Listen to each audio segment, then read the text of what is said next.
আসসালামু আলাইকুম। আপনারা সবাই কেমন আছেন? আশা করি ভালো আছেন। আমিও ভালো আছি। আজকে আপনাদের সঙ্গে শেয়ার করব মচমচে বেগুনি রেসিপি। আমি কীভাবে মচমচে বেগুনি তৈরি করি সেটা আপনাদের শেয়ার করছি। তার জন্য পুরো ভিডিওটা স্কিপ না করে দেখবেন, আশা করি ভালো লাগবে। দেখুন, বেগুনগুলোকে আমি এইভাবেই পাতলা পাতলা করে কেটে নিয়েছি। আর লবণ দিয়ে দিচ্ছি পরিমাণ মতন দিয়ে, আর পানি দিয়ে দিচ্ছি। লবণ আর পানি দিয়ে ভিজিয়ে রেখে দেবো 30 মিনিটের মতন। ততক্ষণ আমি অন্য রান্না বান্না করব। যেহেতু ইফতারের সময় এটা আগেই করে রাখতে হবে, তবে সঙ্গে সঙ্গে করতে তাড়াতাড়ি হয়ে যাবে। ইফতারি 10 মিনিট আগে করলে কিন্তু জিনিসটা ভালো লাগবে খেতে। আমি একটা জায়গায় পরিমাণ মতন বেসন নিয়ে নিয়েছি। দেখুন, বেসনটা দেওয়ার পরে আমি এখানে চালের গুঁড়ি দিয়ে দিলাম, আতপ চালের গুঁড়ি।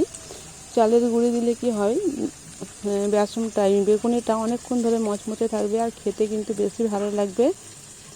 এবার পরিমাণ মতো মশলা দিয়ে দিচ্ছি, লঙ্কা গুঁড়ো, ধনিয়া গুঁড়ো, জিরা গুঁড়ি, লবণ আর গরম মশলা। সমস্ত মশলাগুলো দিয়ে দেওয়ার পরে একটু মিশিয়ে নেব ভালো করে। মিশিয়ে নেওয়ার পরে আমি তারপরে দিয়ে দিচ্ছি 1 চিমটি খুবই সামান্য কালো জিরে।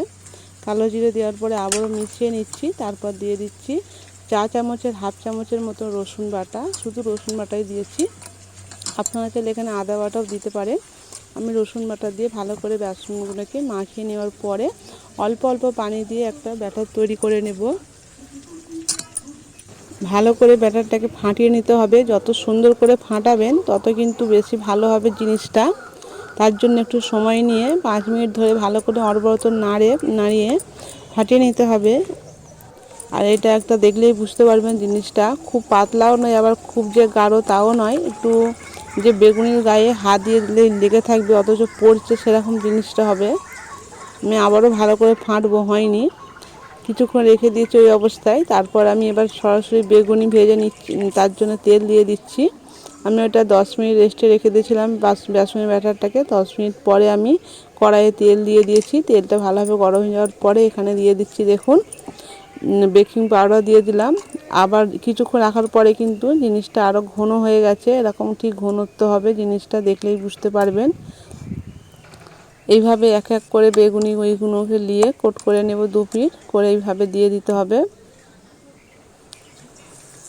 আঁচটা কিন্তু তেলটা ভালোভাবে গরম হয়ে যাওয়ার পরে আঁচটাকে মিডিয়াম রেখে পুরো বেগুনিগুলোকে ভেজে নিতে হবে। ভালো করে তেলটা উপর দিকে ছিটকে দিলে কিন্তু বেশি ফুলবে। আমি তাড়াতাড়ির মধ্যে করতেছি, তাতেই কিন্তু কোনো রকম ফুলে যাচ্ছে। আর যে খেতেও কিন্তু ভীষণ মজা হয়েছে, কি বলবো, এতটাই মচমচ আর খেতে কিন্তু দারুণ হয়েছে। একটা অন্যরকম স্বাদ এই চালের গুঁড়ি দেওয়ার জন্য বেশি খেতে ভালো লেগেছে। দেখুন, এইভাবে ফুলকো ফুলকো বেগুনি তৈরি করে নিচ্ছি। যদি ভিডিওটা ভালো লেগে থাকে পাশে থাকবেন। এখানে আমি ভিডিওটা শেষ করছি। সবাই ভালো থাকবেন, সুস্থ থাকবেন। সবগুলো বেগুনি কিন্তু আর ভাজা হয়ে গেছে, আমি রেখে দিলাম। আর 10 মিনিট পরেই কিন্তু ইফতারি। এখানে ভিডিওটা শেষ করছি।